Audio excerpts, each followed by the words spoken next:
Bonjour mes élèves, j'espère que vous allez bien.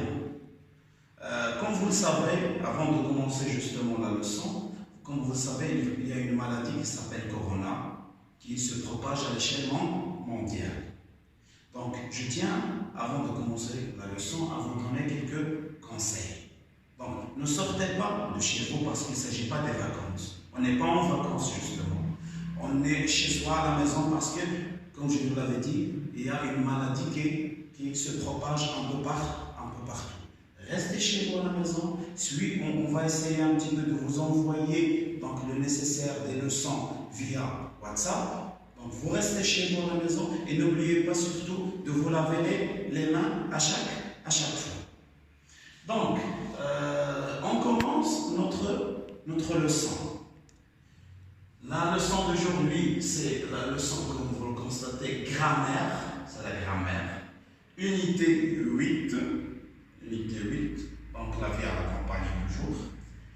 Voilà donc quelques exemples que je vous ai écrits sur le tableau. Je commence par la lecture. Les enfants, donc le premier exemple, les enfants du village se baignent dans la rivière. Vous voyez, c'est une phrase.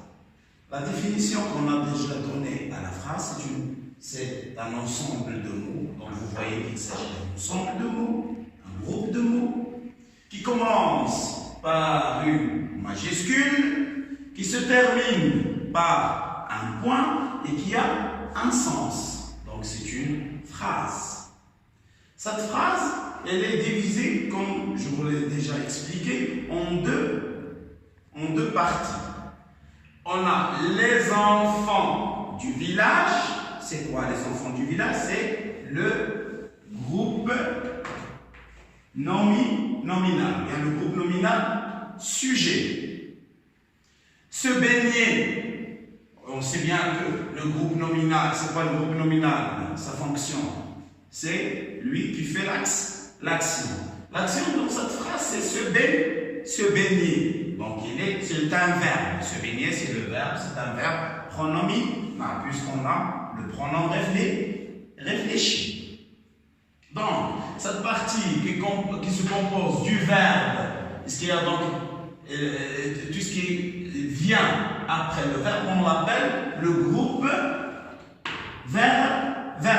Donc, cette phrase est verbale. Donc, cette phrase est divisée en deux parties. Groupe nominal, sujet qui fait l'action, c'est les enfants du village. Groupe verbal qui se compose de le verbe plus donc la partie qui vient après le verbe, on l'appelle justement groupe verbal. Donc regardez, les enfants du village, on sait bien qu'il s'agit d'un groupe nominal, se baigner. C'est quoi? C'est un verbe pronominal. Donc, reste cette partie de la phrase qui est dans la rivière. Alors, c'est quoi la fonction de ce groupe de mots dans la rivière? C'est quoi sa fonction? Est-ce qu'il s'agit d'un complément d'objet direct?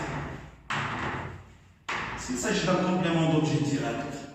On sait bien, comme on l'a déjà vu dans les leçons précédentes, que pour vérifier s'il s'agit d'un complément d'objet direct, on pose toujours la question par quoi? Par quoi? Ou bien qui? S'il s'agit d'un objet, on pose la question par quoi? S'il s'agit d'une personne, on pose la question par qui? Donc ici, s'il s'agit d'une personne. Un homme, une femme, donc il s'agit d'une personne, on pose la question par qui? Alors, on va vérifier cette phrase. Les enfants du village se baignent quoi? Il faut savoir que après quoi, c'est une question. Il nous faut le point d'interrogation. Donc, est-ce que cette question est correcte? Est-ce qu'il a un sens quand on dit les enfants du village se baignent quoi? Non. C'est incorrect. Comme vous le constatez, c'est incorrect. Donc on ne peut pas poser la question par quoi. On va essayer par qui. Donc regardez, toujours la même chose. Les enfants du village se baignent qui? On voit toujours que la phrase était la question justement était incorrecte. Donc on sait bien qu'on ne peut pas poser la question ni par quoi, ni par qui. Et comme on ne peut pas de poser justement une question, regardez, quelle est la bonne question qu'on doit poser ici? On ne peut pas poser ni quoi, ni qui. Alors, à votre avis, quelle est la question qu'on doit poser pour justement avoir comme réponse dans la rivière? Alors, vous allez le constater tout de suite. Donc, les enfants du village se baignent où? Voilà, donc, où? Alors, donc, pourquoi justement on a posé la question par où? Parce que quand on pose la question par où, qu'est-ce qu'on cherche? On cherche justement quoi? On cherche, comme par exemple, je peux te poser la question, je peux te dire, tu habites où? Donc, qu'est-ce que je cherche? Tu as déposé par exemple ton cartable où? Donc, qu'est-ce qu'on cherche ici? Qu'est-ce qu'on cherche ici justement quand on pose la question par où? On cherche un lieu. Très bien. On cherche un lieu. C'est un lieu il s'agit ici donc d'un lieu. Les enfants du village se baignent. Ils se baignent où? Donc la bonne question, ça sera en employant où. Et la bonne question pour cette phrase, ça sera donc les enfants du village se baignent où? La réponse, les enfants du village se baignent dans la rivière. Dans la rivière. Donc, dans la rivière, c'est un lieu. Regardons un petit peu donc les autres exemples. Toujours la même chose. Pose ces fleurs. Tu ne veux pas te poser les fleurs où? Donc, on pose ces fleurs ici. Pas là-bas. Ici. Donc, on cherche toujours quoi? On cherche un lieu. La même chose pour l'exemple numéro 3. Donc, au milieu de toi, on a construit une école. Donc, vous voyez qu'une école a été construite. Une école a été construite. La question qui se pose ici, où? Elle a été construite où? Est-ce qu'elle a été construite dans une ville? Dans un village? Donc, la réponse, elle est là. C'est au milieu, justement, du doigt que cette école a été construite. Dernier exemple, nous revenons. Donc, vous étiez par exemple en promenade, nous revenons de la montagne. Donc, vous reveniez de la montagne, vous étiez. La même chose pour l'exemple numéro 3. Donc, au milieu de toi, on a construit une école. Donc, vous voyez qu'une école a été construite. Une école a été construite. La question qui se pose ici, où? Elle a été construite où? Est-ce qu'elle a été construite dans une ville? Dans un village?